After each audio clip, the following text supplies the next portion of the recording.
নতুন ড্রাইভারদের জন্য slow driving অত্যন্ত গুরুত্বপূর্ণ। আমি প্রায় বলে থাকি, প্রায় কি সবসময় বলে থাকি।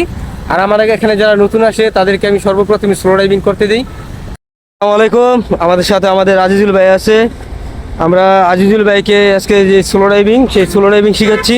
স্লো ড্রাইভিংয়ের গুরুত্ব অনেক। আপনারা যারা নতুন ড্রাইভার আছেন তাদের জন্য স্লো ড্রাইভিংয়ের গুরুত্ব অপরিসীম। গুড। আমাদের আজিজুল ভাই আস্তে আস্তে ট্রাই করছে। এই যে ব্রেক, হ্যাঁ, আবার আস্তে আস্তে বাম হাতে গাড়িটা নিতে হইব। গাড়ি যেহেতু তেরা, বাম হাতে আগে, হ্যাঁ হালকে, আরো আবার আবার আবার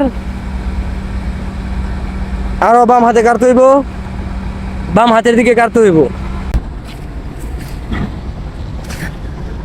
আসলে একটা বিষয় হচ্ছে, আপনার নতুন ড্রাইভারদের জন্য স্লো ড্রাইভিং অত্যন্ত গুরুত্বপূর্ণ। আমি প্রায় বলে থাকি, প্রায় কি সবসময় বলে থাকি। আর আমার আগে এখানে যারা নতুন আসে তাদেরকে আমি সর্বপ্রথমে স্লো ড্রাইভিং করতে দিই, কারণ স্লো ড্রাইভিংয়ের গুরুত্ব ভাই একদম অপরিসীম। বিগিনার যারা নতুন আছে, ড্রাইভিং শিখছেন তাদের জন্য। হ্যাঁ, ধীরে ধীরে ধীরে, আস্তে আস্তে, ব্রেন ঠান্ডা রেখে। ক্লাচ আর ছাড়া যেত না, পিছিয়ে পিছিয়ে ডাইরেক্ট, কোনো ব্রেক নেই, কোনো ব্রেক নাই, ব্রেক নেই, ক্লাচ ছাড়া দেবো না, একদম আস্তে আস্তে আস্তে আস্তে আস্তে আস্তে। গুড গুড গুড গুড, চমৎকার। একবার না পারিলে দেখো শতবার, কোনো সমস্যা নেই। যাক, আজকে আমরা আজিজুল ভাই স্লো ড্রাইভিং দেখলাম। Neutral, good. হ্যান্ড ব্রেক, টিপ ছাড়া, টিপ ছাড়া, হ্যাঁ, গুড।